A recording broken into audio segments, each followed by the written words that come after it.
Bom dia! Estamos de volta com as nossas reflexões matinais, a Corsa da manhã. Estamos refletindo a respeito do cuidado divino, como nós podemos experimentar o cuidado divino sobre as nossas vidas. E nós estamos no tema cuidando de nós mesmos. E hoje nós vamos falar de um dos aspectos que nós falamos ontem, né, a respeito de nós somos seres espirituais. Nós somos um espírito que tem uma alma, que pensa, que sente, que tem vontade e que habita num corpo. E nós, Deus nos fez responsáveis por esse cuidado pelo nosso espírito, pela nossa alma e também pelo nosso corpo. Hoje nós vamos falar sobre cuidando do nosso espírito. Em João capítulo 11, versículo 25, nós temos a seguinte declaração de Jesus: Eu sou a ressurreição e a vida. Aquele que crê em mim, ainda que morra, viverá. E todo aquele que vive e crê em mim, nunca morrerá. A pergunta de Jesus é: crê tu nisso? Já em Efésios capítulo 2, versículos 5 e 6, nos dizem assim: E deu-nos vida com Cristo, estando nós ainda mortos em nossos pecados. A cruz, ela foi o modo de Deus perdoar os nossos pecados. Mas a ressurreição foi a maneira de Deus nos conferir nova vida. A vida no nosso espírito, que outrora estava morto em nossos delitos e pecados. Ao ressuscitar dos mortos, Jesus então conquista a morte e tornou sua vida eterna, disponível a todos aqueles que o recebem. Quando ele diz: Eu sou o caminho, a verdade e a vida. Ninguém vem ao Pai senão por mim. Somente os espíritos que estão vivos, porque Cristo habita neles e porque Cristo é a vida e então vivifica o seu espírito, podem estar então diante de Deus. A própria vida de Cristo foi nos dada para que pudéssemos então ser vivificados, termos vida espiritual novamente. E estamos vivos, vivificados juntamente com Ele. Quando nós somos batizados, nós somos unidos a Jesus em sua morte, em sua ressurreição. É isso o significado do batismo. Romanos capítulo 6, versículo 3 e 4. Assim, nasce uma nova vida, surge então um novo ser, o verdadeiro ser que fomos criados para ser.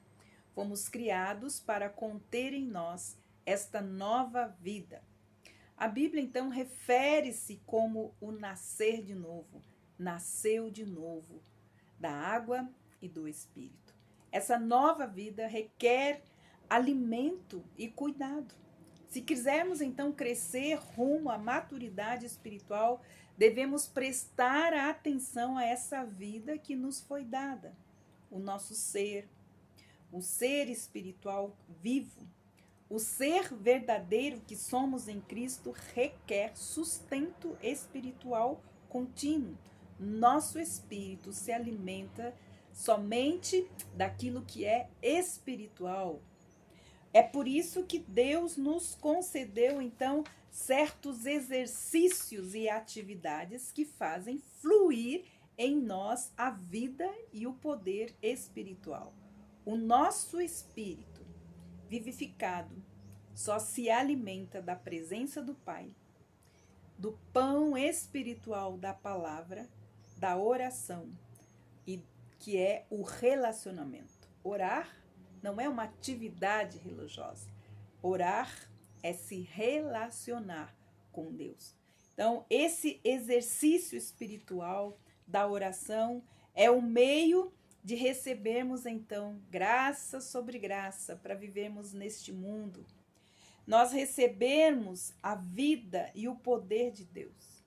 quando nós memorizamos e também meditamos na palavra de Deus e obedecemos a palavra, jejuamos, o jejum também, né? É um exercício espiritual que fortalece a nossa vida interior. Então, nosso espírito se alimenta do alimento espiritual que Deus ele trouxe para nós. Durante séculos, os santos afastaram o poder que nos é concedido por meio de práticas determinadas por disciplinas espirituais. Cuidar do nosso espírito envolve ter um relacionamento íntimo, pessoal, de amor com o nosso Pai. Termos disciplina espiritual, vivendo então isso de modo regular, como meio de nós nos alimentarmos ou alimentarmos o nosso espírito, que só se alimenta das coisas espirituais. Então, alimentando a vida de Cristo dentro de nós através da sua palavra. A palavra é o próprio Cristo, né? Então, nós precisamos viver alimentando, cuidando do nosso espírito. Muitas pessoas estão fracas hoje espiritualmente, com a fé debilitada, estão abatidas, sem rumo, sem direção, sem entendimento da vontade de Deus, por estarem se alimentando como as bolotas deste mundo. Quanto mais nós nos alimentamos com as bolotas deste mundo, menos vigor espiritual nós temos, menos poder espiritual nós temos para viver neste mundo. Quando as pessoas não se alimentam do alimento que Deus colocou à nossa mesa, né? Da maioria das coisas que são de Deus, da palavra de Deus. Jeremias, em versículo 15 e 16, nos fala algo muito importante. Quando as tuas palavras foram encontradas, eu as comi. Elas são a minha alegria e elas também são o meu júbilo, pois eu pertenço a ti, Senhor, o Deus dos exércitos. Muitas das angústias, das tristezas que alimentamos em nossa alma é porque o nosso espírito está mal alimentado. Nós não estamos cuidando do nosso espírito, alimentando ele pelo relacionamento com Deus, por comer o pão vivo, que é a palavra de Deus, que vivifica, que traz vida para o nosso espírito. É ele que deve governar a nossa alma, é ele que deve governar a nossa mente, nossas emoções e as nossas vontades, para que tenhamos então um corpo saudável. Hoje, nós precisamos entender que somos seres espirituais e o alimento do nosso espírito é o nosso relacionamento de amor pessoal com Deus, é a sua palavra, é a oração, o relacionamento e também o jejum. Que Deus abençoe você e até amanhã com as nossas reflexões matinais, a Corsa da Manhã.